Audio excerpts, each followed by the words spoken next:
Hello, my name is Mike, and in this video you join me in between the all-new 2021 Kia Sorento, this is the SX trim, and the 2021 Mazda CX-9, this is the Kuro edition, or Carbon edition as it's known in the United States. So out of these two mid-size three-row SUVs, which one's the best? Well, to find that out, let's go for a drive.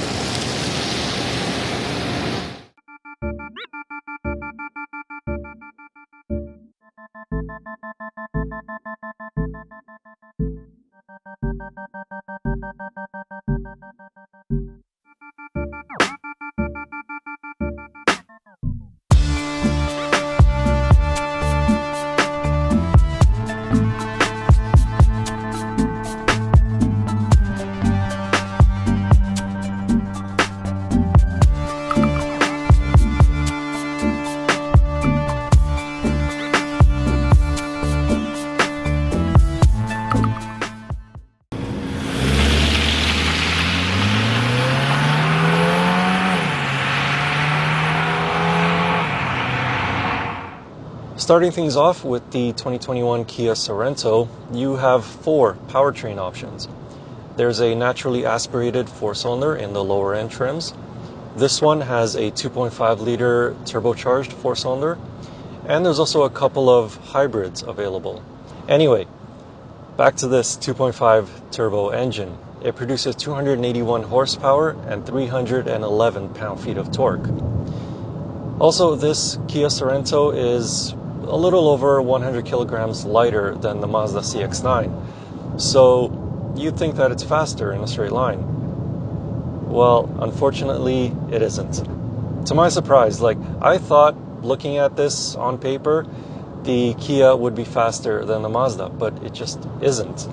Now, I'm not saying that the Kia Sorento is slow, because as soon as you put your foot down, speed is going to increase, and before you know it, you're going to have red and blue flashing lights behind you. But it's just not as fast as the Mazda.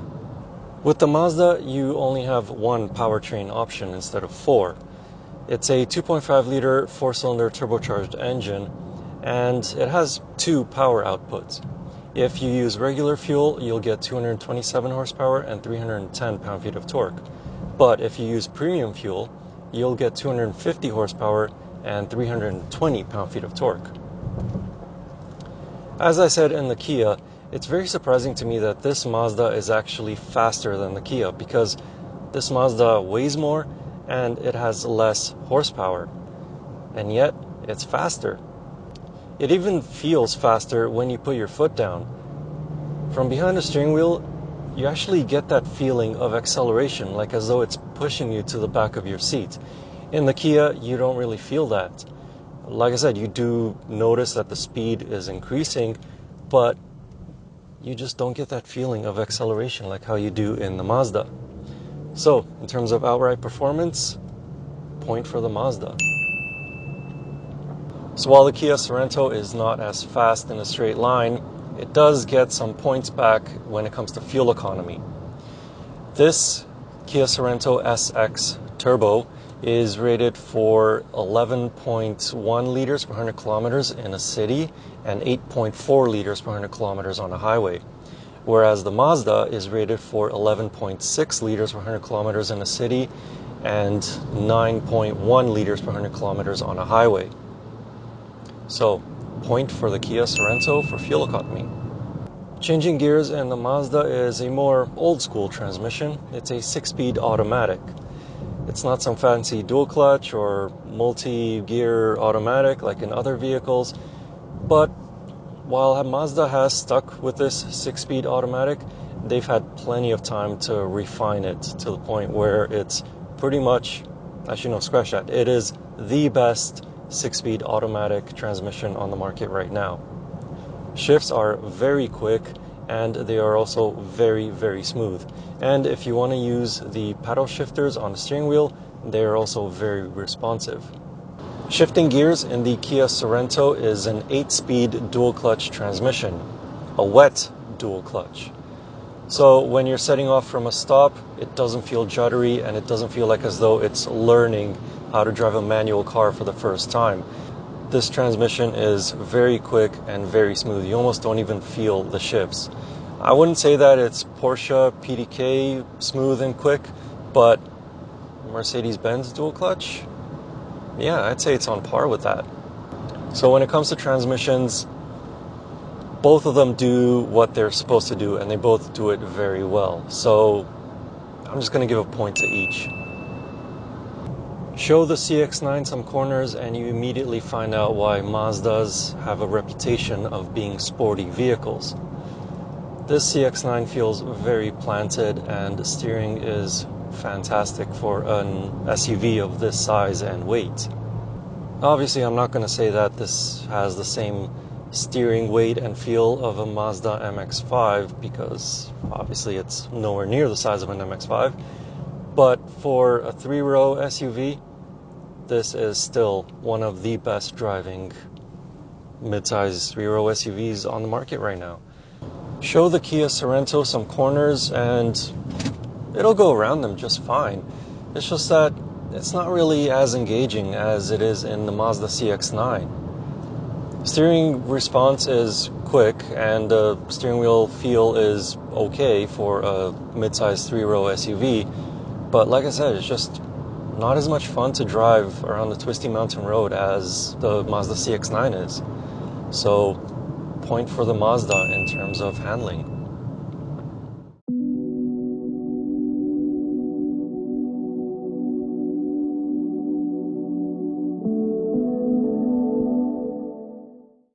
While the Mazda CX-9 is poised as more of a sporty driving SUV, it does a pretty good job of absorbing road imperfections and bumps. However, the Kia Sorento has a plusher ride than the CX-9. It just does a better job of isolating the occupants from small or large bumps and potholes. So in terms of ride comfort, a point to the Kia Sorento. Sitting inside the 2021 Kia Sorento, first thing that you're going to notice is the big change from the previous generation. There's a 10.25-inch infotainment screen and a full digital display right in front of the driver. The climate controls have been changed to be touch sensitive, I guess. There's not really many physical buttons.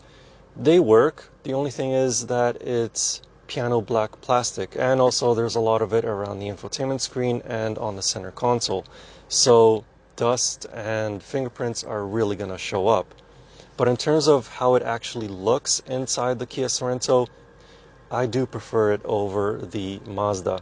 So I don't know if I want to give it a point because looks is subjective.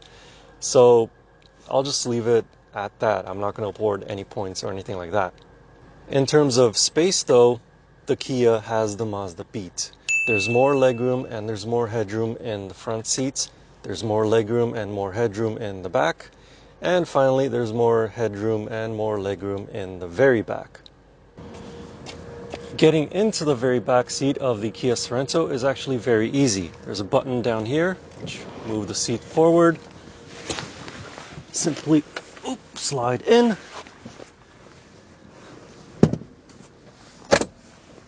And we're in. Seat is all the way at the back right now. My legs or my knees are touching up against it, but they don't feel very squished. And headroom, yeah, my hair is brushing up against the headliner a little bit, but it's not too bad. Also back here, I have my own AC controls, and there's a couple of USB ports, one on either side. Getting out, simple. The interior of the Mazda CX-9 is a very familiar place to be in. It has the same analog and digital instrument cluster. It has a 9-inch infotainment system and a lot of the same controls that you find in a lot of other Mazda vehicles. In terms of how it looks pretty good, but in my opinion, I prefer the Kia Sorento. But again, I'm not going to give one or the other a point on looks, interior looks, because that's subjective. So I'll just leave it at that. As for materials on the inside, that's where Mazda has an edge. The leather just feels that much softer, and although it does use some plastics, they just feel of a better quality. And also I do like the fact that they put leather padding right here on the center console where your knee would rest for obvious reasons. So in terms of materials on the inside, point to the Mazda. While the Mazda CX-9 has a good amount of space in the front and second row seats for someone of my height at 6'4", it is overall a tiny bit less than the Kia. Also, the lack of a panoramic sunroof coupled with the tinted windows and black roofliner makes the back seats of the CX-9 very dark and feel a bit claustrophobic to some. Getting in and out of the back seats of the Mazda is, well, pretty straightforward, but it doesn't have the little push buttons that the Kia Sorento does. Instead, it has a lever up here, pull that, slide right in. Seats all the way back, and yeah, I feel a little bit more squished in here than I do in the Kia Sorento. Headroom, yeah, doesn't really work. Legroom doesn't really work. I do have a USB port on either side, but no climate controls back here. At least not that I can see. No, yeah, no. Yeah, not a whole lot of space back here. When it comes to cargo space, the two SUVs trade a few punches. Behind the third row, the CX-9 has 50 liters more cargo capacity than the Sorento. However, start folding the seats and the Kia has the Mazda beat. It has more cargo capacity behind the second and first row of seats. Also, both vehicles have hands-free power liftgates, but they work in different ways. The Kia has a stand there for 5 seconds and the liftgate opens, whereas the Mazda has a more traditional kick under the bumper type of liftgate.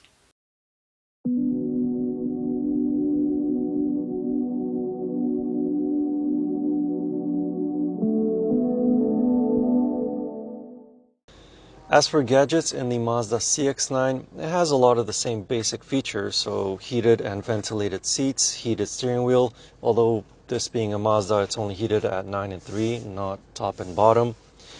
And it has a sunroof, but it's not panoramic like in the Kia. And this one has a 9-inch infotainment system.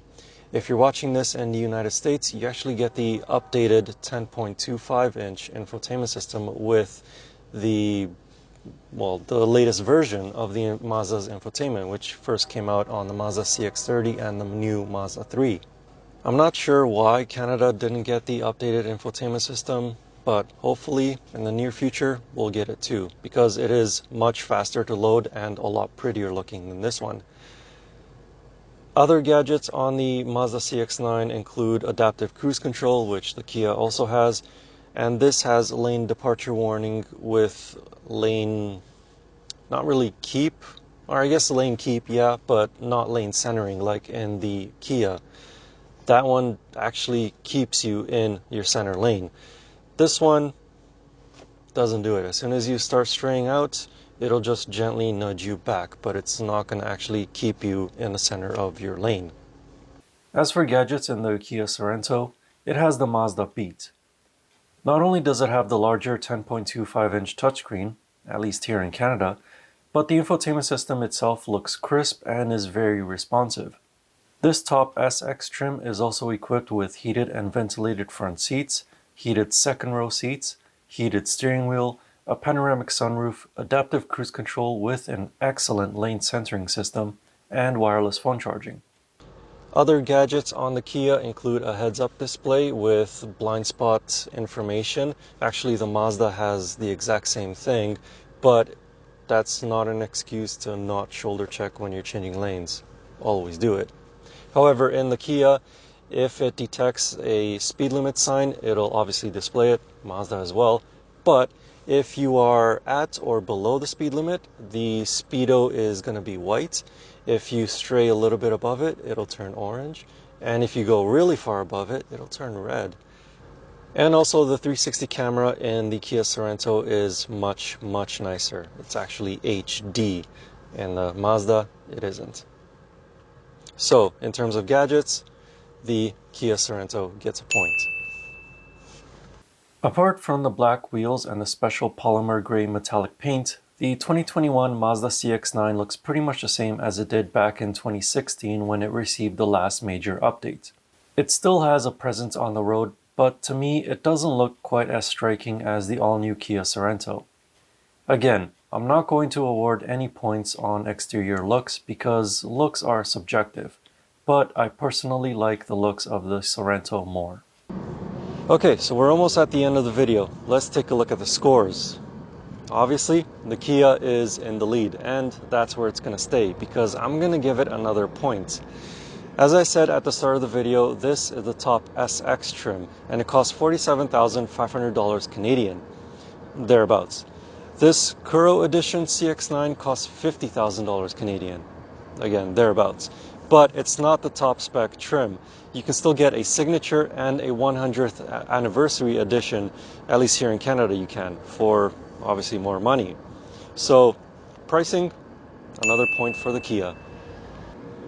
So obviously the 2021 Kia Sorento won this competition, and to me that is a bit of a surprise, as their slogan says, the power to surprise, because I've always liked and recommended the Mazda CX-9 ever since this new generation came out back in 2017, I think it was. It drives really well and the materials inside are top notch for this price point, but it is getting on a bit. So the brand new 2021 Kia Sorento, not only did it win this competition, but it is a better overall mid-size 3-row SUV. If you want to know more about both of these vehicles, I wrote a comparison review over on my website. You can find that link in the video description. And as always, I will see you in the next car or truck, or probably be another SUV. Actually, if you want to know what the next car is going to be, follow me on Instagram, because I usually post the car that I have that week, and then I publish a video about 3 or 4 weeks after that. So please do follow me on Instagram. Thank you for watching. Please like and subscribe, and I'll see you in the next video.